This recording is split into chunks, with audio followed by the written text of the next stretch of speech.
おはようございます。ケンです。今日はテスラオーナーの方にも、テスラ株に投資をしている方にも、絶対に見逃してほしくない重要なニュースを5本まとめてお届けします。今回取り上げるのは、エネルギー事業の大きな進展、株価の注目ポイント、中国市場での登録台数の急増、イーロン・マスクさんの発言、そして自動運転 FSD の最新動向まで、ぜひ今日も最後までご覧になってもらえればと思います。では早速最初のニュースから見ていきましょう。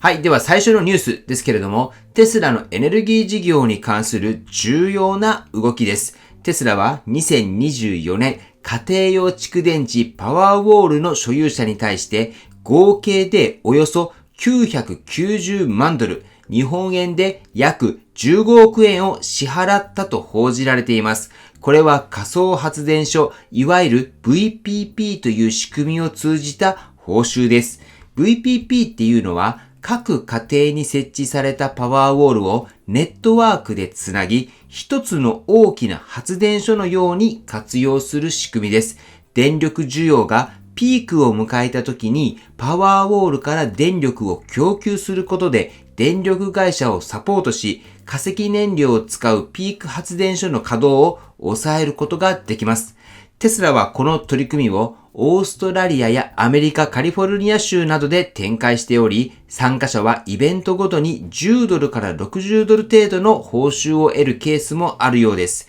日本においては石垣島の方で VPP は行われています。今後日本でも展開してくれたらいいなと僕は思っています。そしてこの取り組みのすごいところは、テスラがエネルギーインフラの一部になりつつあるという点です。つまり車だけではなく、電力会社に代わる存在に一歩踏み出しているということです。これはテスラが目指す持続可能なエネルギー社会のビジョンを現実のビジネスとして成立させつつある証拠だと言えます。では次のニュースですけれども、次のニュースはテスラのエネルギー事業が本当の成長エンジンになりつつあるという話題です。投資系メディアのシーキングアルファでは、テスラのエネルギー事業、特にメガパックの成長に注目が集まっていると報じられました。メガパックっていうのは、パワーウォールよりもはるかに大きな商業・産業向けの蓄電池です。電力会社や大規模施設に導入され、再生可能エネルギーの安定供給を支える装置として活躍しています。この事業が好調な理由は、利益率がEV 事業よりも高くなってきている点です。EV 販売が伸び悩む中でもメガパックを含むエネルギー事業は収益を安定的に伸ばしており、テスラ全体のバランスを支えています。この記事の中では、テスラが将来的にエネルギー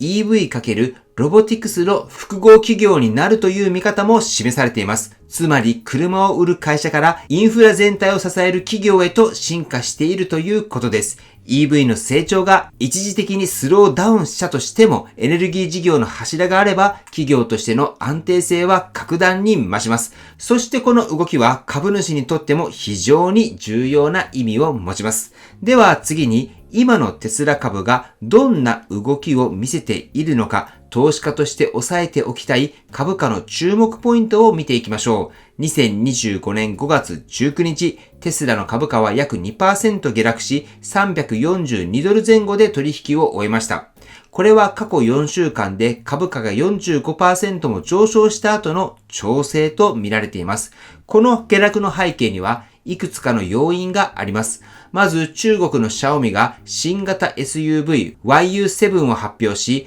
テスラのモデル Y と競合するのではないかという見方が出てきました。さらにアメリカの格付け機関ムーディーズがアメリカの信用格付けを AAA から AA1 に引き下げたことも市場全体のセンチメントを悪化させた一因となりました。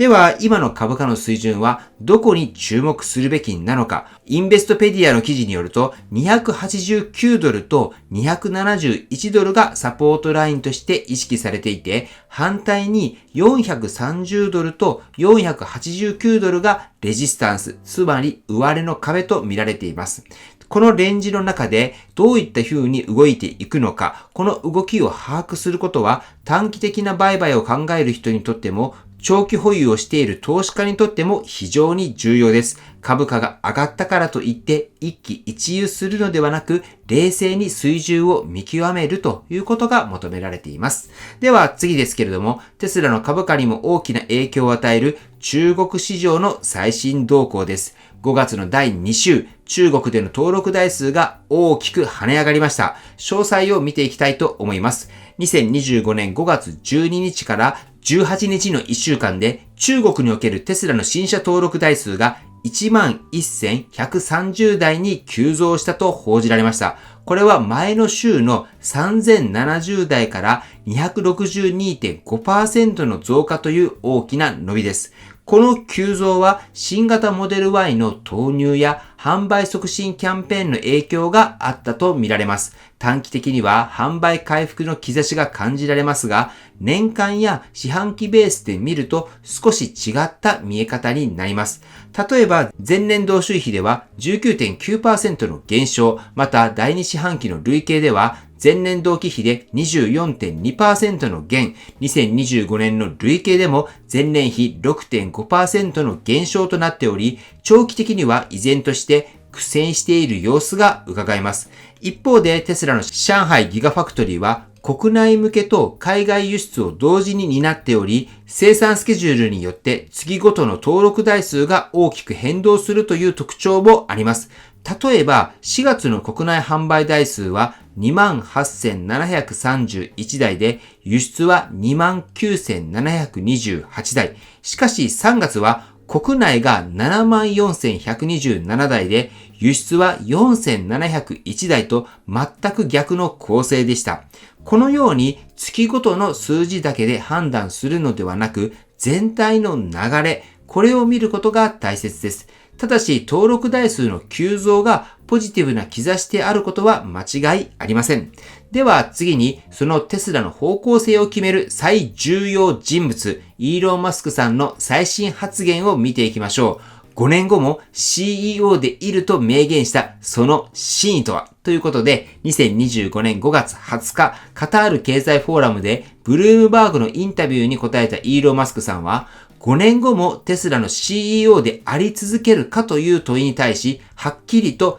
イエスと回答しました。この発言が意味するのは、少なくとも2029年まではイーロン・マスクさんがテスラの経営を主導し続けるということです。彼のビジョンに共感してテスラに投資をしている方にとっては非常に安心できる発言だったのではないでしょうか。一方で現在、イーロン・マスクさんは報酬パッケージの問題でも注目されています。デラウェア州の裁判所が彼に与えられた$560の報酬パッケージを無効と判断したことに対し、イーロン・マスクさんはテスラの法人本社をデラウェア州からテキサス州に移転する決断を下しています。これはイーロン・マスクさんが経営権に強くこだわっているということの表れでもあります。さらにイーロンさんはテスラの将来の中核を担う技術としてヒューマノイドロボットや自動運転技術に言及しています。こうした次世代事業の推進において、イーロン・マスクさん自身が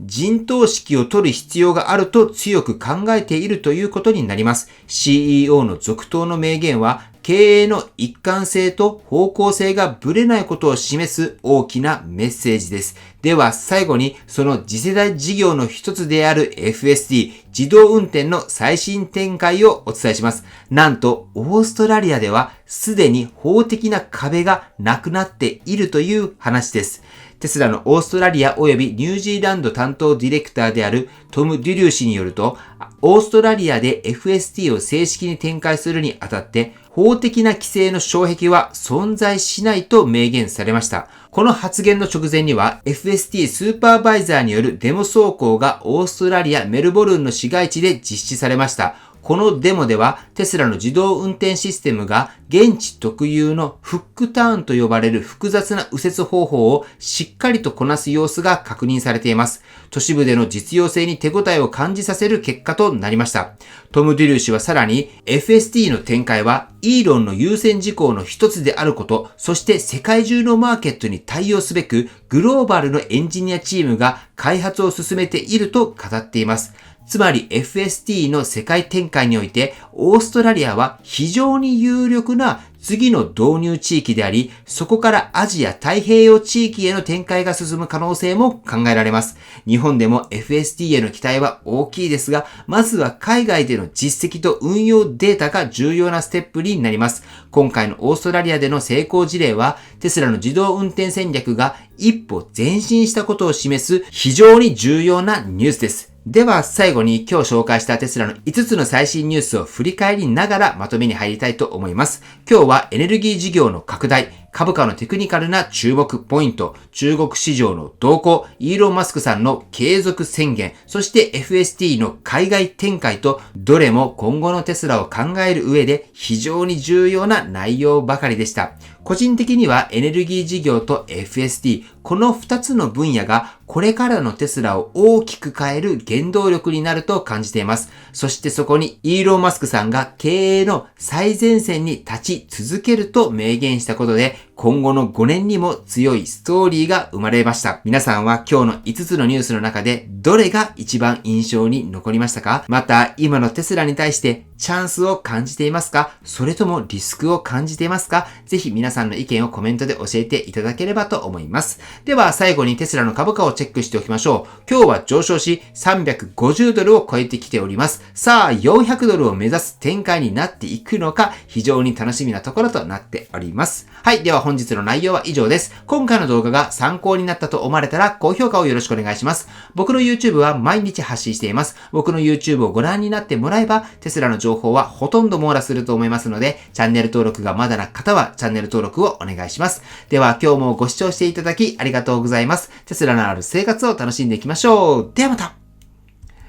推進です。今日 VPP の話がありましたが、VPP に参加するためにはパワーウォールが必要です。僕自身も将来的に日本全土で VPP が行われてほしいなという期待を込めてパワーウォールを設置しました。今、太陽光の最高の組み合わせは N 型太陽光パネルとパワーウォールの組み合わせだと思っています。なので、これから太陽光を導入しようかなと思われている方は、ぜひ N 型太陽光を検討されてください。もし興味がある方がいらっしゃったら、僕の方が N 型太陽光パネルとパワーウォールの両方を取り扱っている株式会社 SI ソーラーさんをおつなぎしますので、僕のサービス一覧のリンクを概要欄に記載しています。そこから太陽光のお問い合わせをされてみてください。はい。では本日も最後までご視聴していただきありがとうございます。素敵な一日をお過ごしください。ではまた。